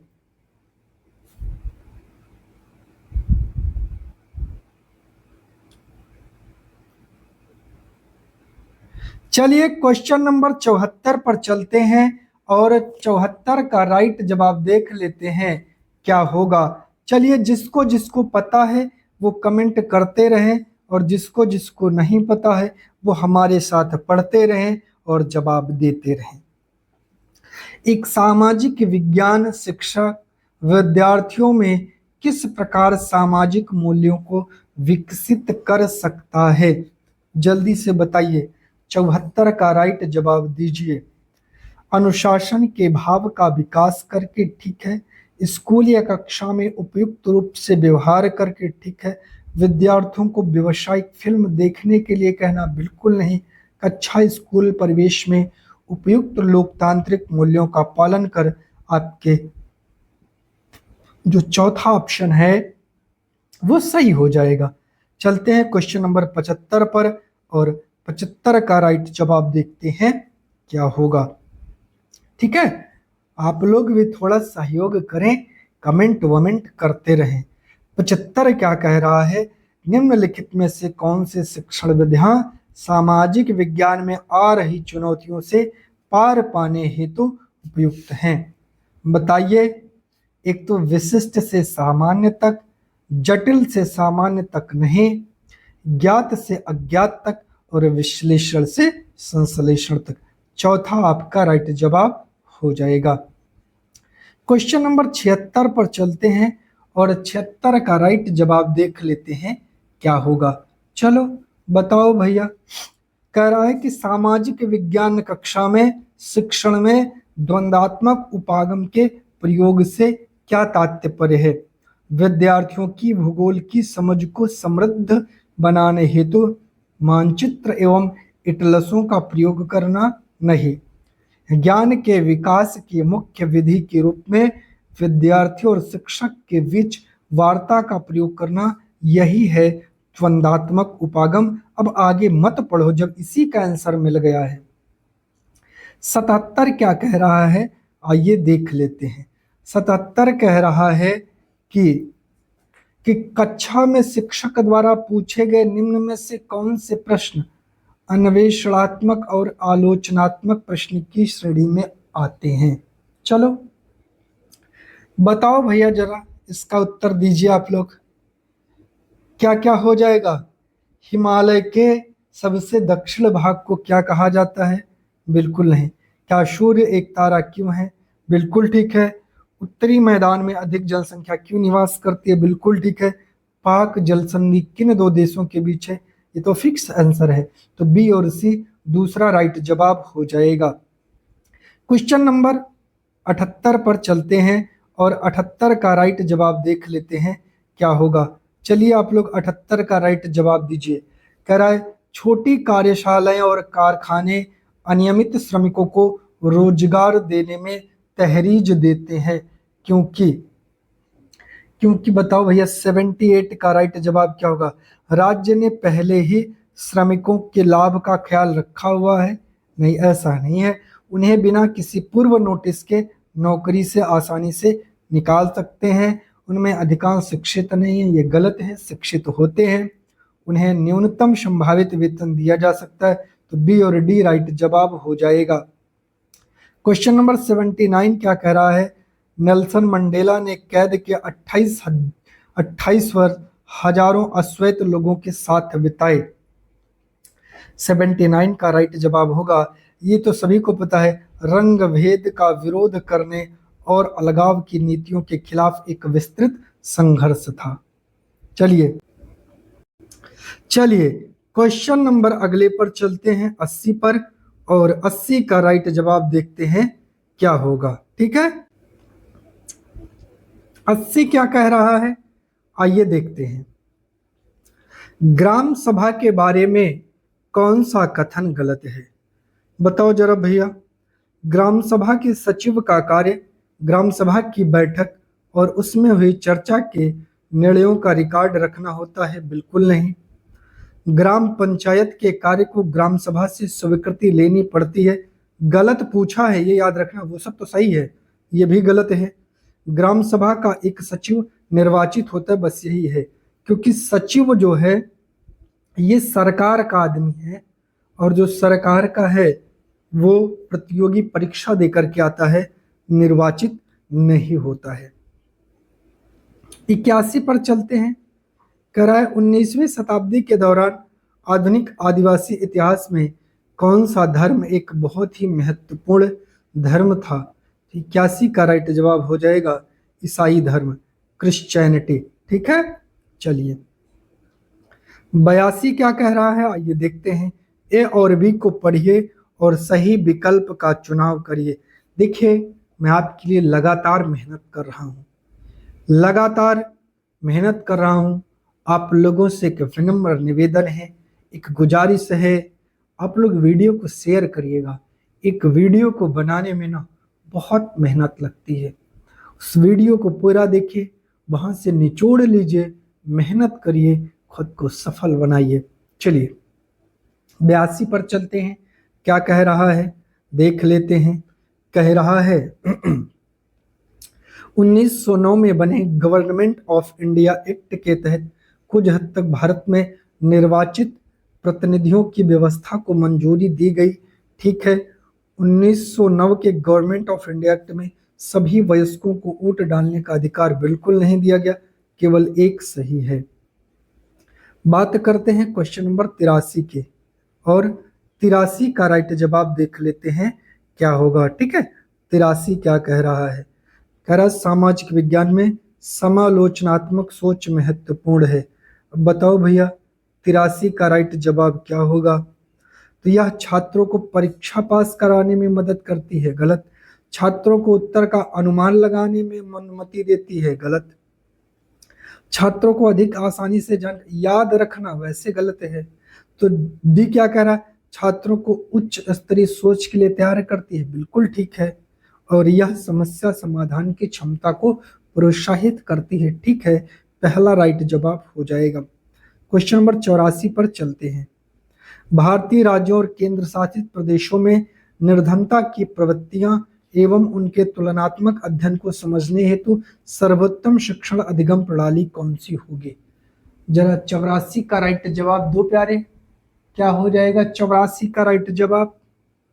चलिए द्वितीयक आंकड़ों का विश्लेषण। ठीक है, चलिए 85 पर चलते हैं, और 85 का राइट जवाब देखते हैं क्या होगा।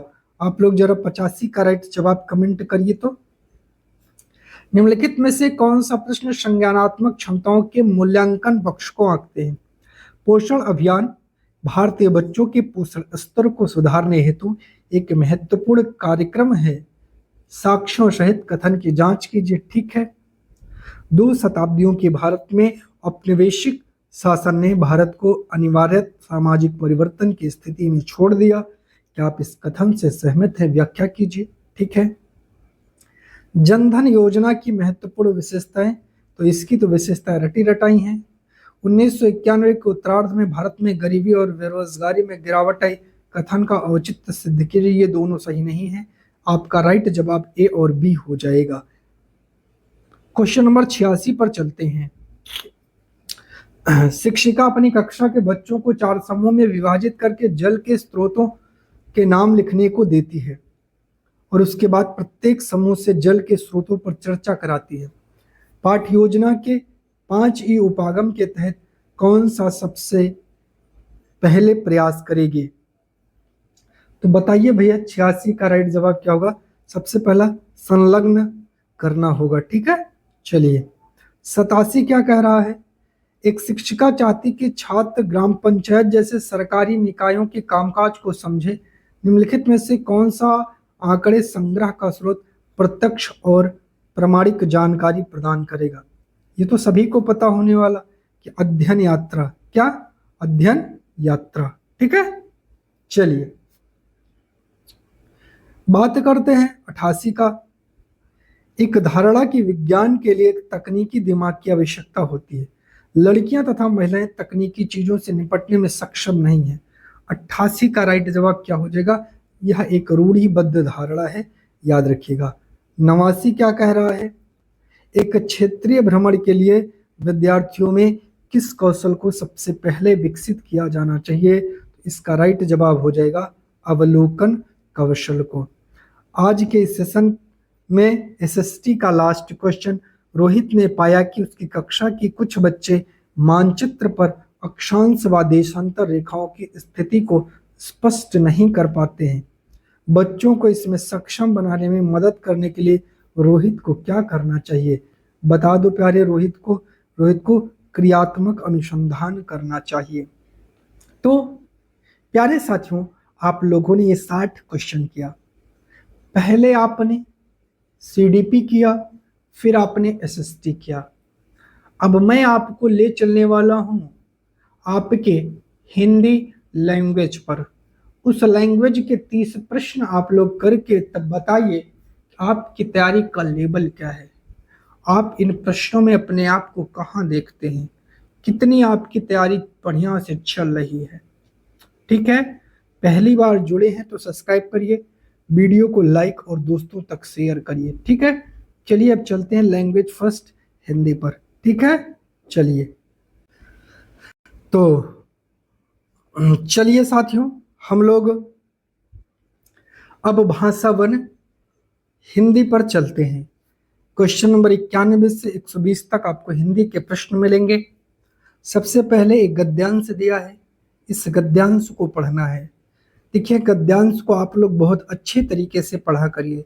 जितने अच्छा और ढंग से गद्यांश को पढ़ेंगे उतना ही सही तरीके से आप उत्तर दे पाएंगे। तो चलिए गद्यांश पर चलते हैं। शिक्षा एक सृजनात्मक, सामाजिक एवं सांस्कृतिक कार्य है। वह एक तरफ मौखिक एवं लिखित सांस्कृतिक परंपराओं की वाहक होती है, किंतु दूसरी ओर वह संस्कृति की निर्मात्री भी है, क्योंकि वह प्रचलित संस्कृतियों में कुछ नया जोड़ती है, कुछ पुरानी चीजों को घटाती है, उनका स्वरूप बदलती है। चूंकि कोई भी संस्कृति किसी देश काल के सापेक्ष होती है, इसलिए शिक्षा सबसे पहले नए युग के लिए नई संस्कृति विकसित करने का काम करती है। वह समाज में प्रचलित परंपराओं, रीति रिवाजों को जारी रखने के पहले उनके औचित्य के बारे में सोचने की प्रेरणा भी देती है।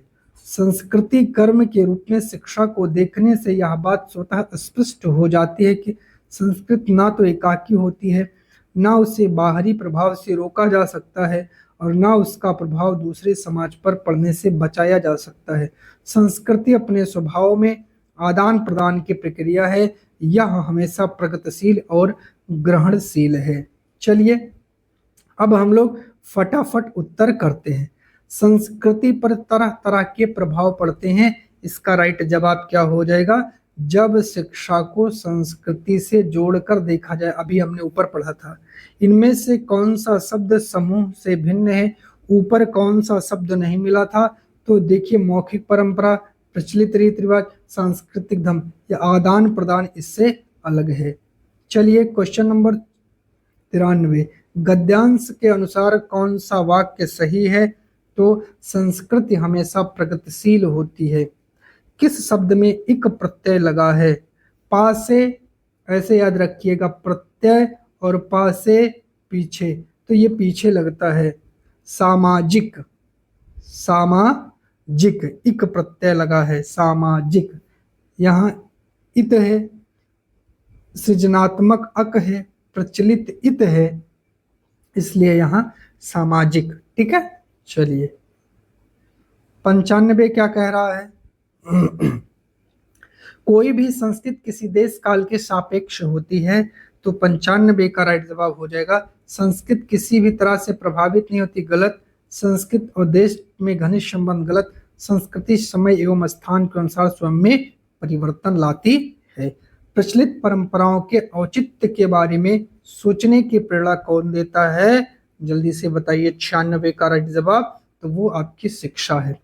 97 का निम्नलिखित शब्द कारक चिन्ह नहीं है, तो तथा शब्द जो है ये कारक चिन्ह नहीं है। के लिए, की और से है, याद रखिएगा, ठीक है। चलिए 98 पर चलते। हिंदी तो बहुत इजी आई है। शिक्षा संस्कृति की निर्मात्री है, क्योंकि भैया वो क्या है, वह मौजूदा संस्कृति में कुछ नवीनता लाती है। शिक्षा को किस प्रकार के कार्य के रूप में देखा जा सकता है? तो शिक्षा को सांस्कृतिक प्रकार के कार्य के रूप में देखा जा सकता है, ना तो वो भौतिक है, ना आर्थिक है, ना राजनीतिक है। अब पद्य पे चलते हैं। अभी आपने गद्य पढ़ा, पद्य देख लीजिए। पद्य क्या कर रहा है?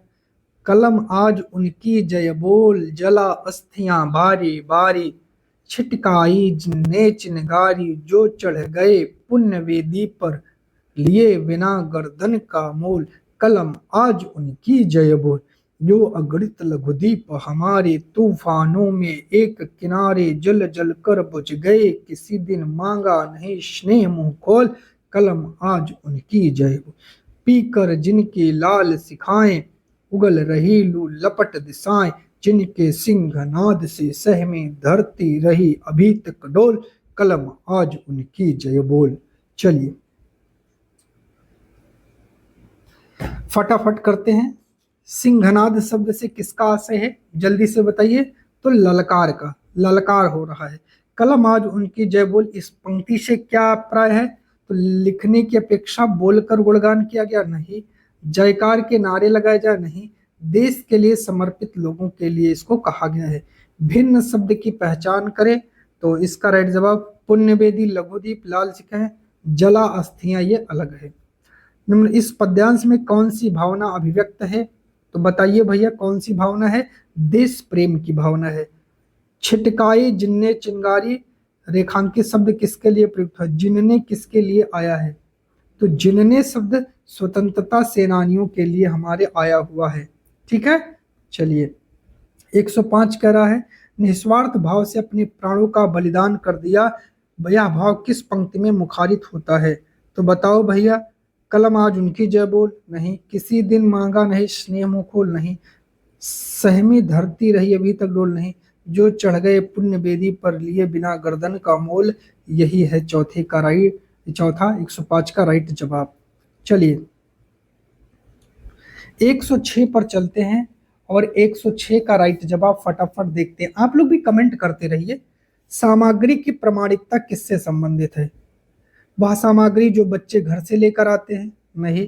अध्यापक जिनके द्वारा अपनी कक्षा के लिए लिखी गई सामग्री?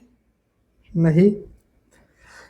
सत्तासीन लोगों द्वारा विकसित की गई लिखित सामग्री? नहीं। तो चौथा अपने आप सही हो जाएगा। जीवन की वास्तविक संदर्भों में विकसित या लिखित सामग्री। 107 अर्पणा कक्षा 5 की शिक्षार्थी यह समझती है कि आइडियो का बातचीत का अर्थ समझने के लिए श्रवण में प्रत्येक ध्वनि शब्दों फिर वाक्यों को सुनना शामिल है। वह श्रवण अधिगम के किस उपागम में युक्ति में विश्वास रखती है? 107 का राइट जवाब आपको बताना है। तो क्या होगा? ये होगा अधोशीर्षमुखी उपागम, ठीक है। चलिए 108 भाषा अधिगम में सर्वांगीण दक्षता क्या है? बताइए जरा। 108 का राइट जवाब क्या है? इस बात की समझ के सभी मनुष्यों के पास बहुत सी भाषाएं की व्यवस्था है? नहीं। इस बात को समझना और प्रयोग में लाना कि भाषा एक व्यवस्था के रूप में कार्य करती है, दूसरा राइट जवाब हो जाएगा। 109 पर चलते हैं। कह रहा है यहाँ एक पाठ्य सामग्री का कुछ कथन है, पता लगाई कि पाठ्य सामग्री किस भाषा प्रयुक्ति रजिस्टर का प्रतिनिधित्व करती है? बताइए जरा। 109 का राइट जवाब क्या हो जाएगा? पढ़िए। भारत का संविधान प्रत्येक व्यक्ति को समान रूप से देखता है। इसका तात्पर्य यह हुआ कि देश में प्रत्येक व्यक्ति, महिला और पुरुष, सभी धर्म, जाति, आदिवासी, शैक्षिक और आर्थिक पृष्ठभूमि के सभी को समान रूप से देखना। इसका तात्पर्य यह नहीं है कि असमानता समाप्त हो चुकी है, असमानता नहीं होनी चाहिए, कम से कम लोकतांत्रिक भारत में सभी व्यक्तियों की समानता का सिद्धांत मायने रखता है। ये किसकी बात है? तो ये जो है आपकी सामाजिक विज्ञान प्रयुक्ति की बात है, याद रखिएगा। ठीक है, चलिए 110 क्या कह रहा है, आइए देखते हैं। कक्षा 6 की अध्यापक आज पढ़ी जाने वाली भाषा सामग्री को शिक्षार्थियों के पूर्व ज्ञान और अनुभव से जोड़ने के लिए वार्म अप गतिविधि कराती है। पाठ्य सामग्री पढ़ाना शुरू करने से पहले शिक्षार्थियों को पाठ्य सामग्री के चित्र देखने के लिए कहती है। वह अपने शिक्षार्थियों से क्या करवाना चाहती है? तो वो पाठ्य सामग्री के जो उसमें चित्रों को समझने की क्षमता विकसित करना नहीं, चित्रों के माध्यम से कहानी में मन की कल्पना करना नहीं, चित्रों की सराहना करना नहीं, पाठ्य सामग्री के बारे में अनुमान लगाना। विद्यार्थियों द्वारा हुए अधिगम के उदाहरणों का सतत रूप में रखा गया रिकॉर्ड क्या कहलाता है? बताओ भैया।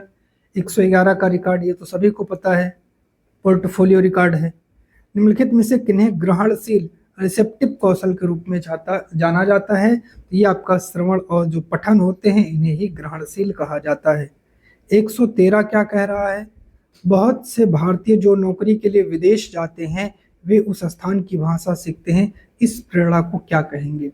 113 का राइट जवाब हो जाएगा भैया यांत्रिक प्रेरणा कहते हैं। निम्नलिखित में से कौन सी शास्त्रीय भाषा नहीं है? तमिल है, तेलुगु है, संस्कृत है, हिंदी आपकी जो है इसे शास्त्रीय भाषा नहीं माना गया है। शास्त्रीय भाषाएं कितनी हैं? कुल 6 हैं, याद रखिएगा।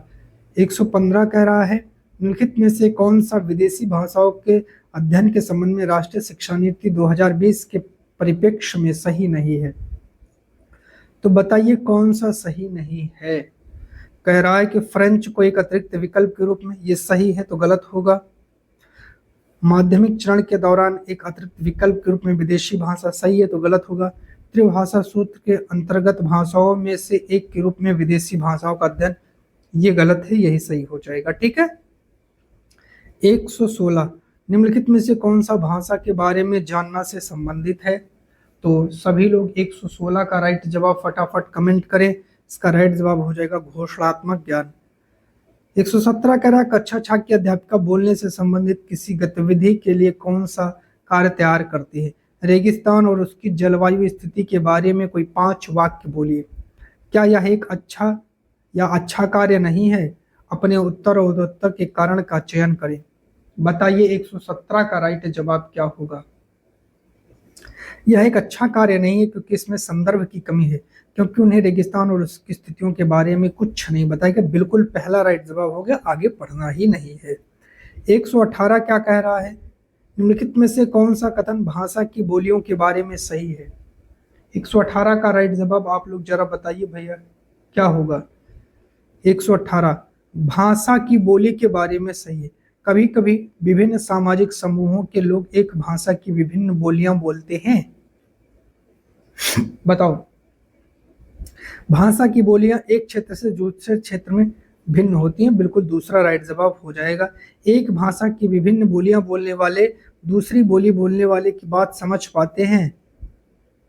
यार ये भी ठीक है, जैसे अभी आप बिहारी हैं, थोड़ा बहुत बिहारी हम लोग समझ लें, थोड़ा बहुत दिल्ली की भाषा समझ लेते हैं। बोली एक बड़ी श्रेणी है, भाषा तुलनात्मक रूप से छोटी श्रेणी, ये तो गलत है। इसमें दूसरा और तीसरा हो सकता है। अब ये डाउट सेशन करा होगा, देखिए आंसर इसमें क्या माना गया है, आप लोग कमेंट करिएगा इसका राइट आंसर क्या हो सकता है। मेरे हिसाब से देखिए मैं 90% इसके साथ जाऊंगा दूसरे के साथ, लेकिन 10% तीसरा भी सही है, और पहला वाला भी कुछ ना कुछ सही लग रहा है लेकिन उतना नहीं है। बाकी आप लोग बताइएगा निम्नलिखित में से कौन सा कार्य समेकित अधिगम कौशलों को समुन्नत करता है? 119 का राइट जवाब क्या हो जाएगा? परियोजना कार्य। और लास्ट क्वेश्चन, ठीक है, आज के सेशन का लास्ट क्वेश्चन क्या है? निम्नलिखित में से कौन सी युक्ति संदर्भ में व्याकरण शिक्षण से संबंधित है? संदर्भ में भाषा की सामग्री प्रस्तुत करना, शिक्षार्थियों का ध्यान भाषा की सामग्री की ओर दिलाना, जीवन की एक वास्तविक परिस्थितियों में भाषा प्रयोग के योग्य बनाना, और शिक्षार्थियों का ध्यान खोजबीन के द्वारा उसके नियमों की ओर दिलाना। 120 का राइट जवाब क्या हो जाएगा? सचेतना जागृत करना। प्यारे साथियों, लगभग आप सभी की क्लास 1.5 घंटे के आसपास पहुंच रही है और मैं लगातार 1.5 घंटे से आप सभी की क्लास को कर रहा हूं। आप लोगों से एक विनम्र और विशेष करके खास निवेदन है, इस वीडियो को हर भाई बहन तक जरूर शेयर करिएगा और आप लोग कमेंट करके ये बताइए वीडियो आपको लग कैसे रही है। इस वीडियो में अगर हमारे पढ़ाने के तरीके में कोई भी कमी हो तो उसको कमेंट करिए, हमें सजेस्ट करिए, हम उस कमी को दूर करने का प्रयास करेंगे और इतना बेहतर करने का प्रयास हम करेंगे कि आप लोग जो है बेहतर से बेहतर अपने एग्जाम में परफॉर्मेंस दे करके आए। आप लोगों से विनम्र निवेदन है प्यारे साथियों, इस वीडियो को खूब शेयर करिए। हम इतनी मेहनत आपके लिए कर रहे हैं तो आपसे बस एक विशेष विनती है, अनुग्रह है कि आप लोग जितना ज़्यादा से ज़्यादा सपोर्ट करेंगे उतना भी हमारे अंदर आत्मबल विकसित होगा, उतनी बड़ी बड़ी क्लासेस हम आपके लिए लेकर के आते रहेंगे। वीडियो कैसी लगी कमेंट करके बताइएगा। चैनल पर बने रहने के लिए आप सभी का बहुत बहुत धन्यवाद।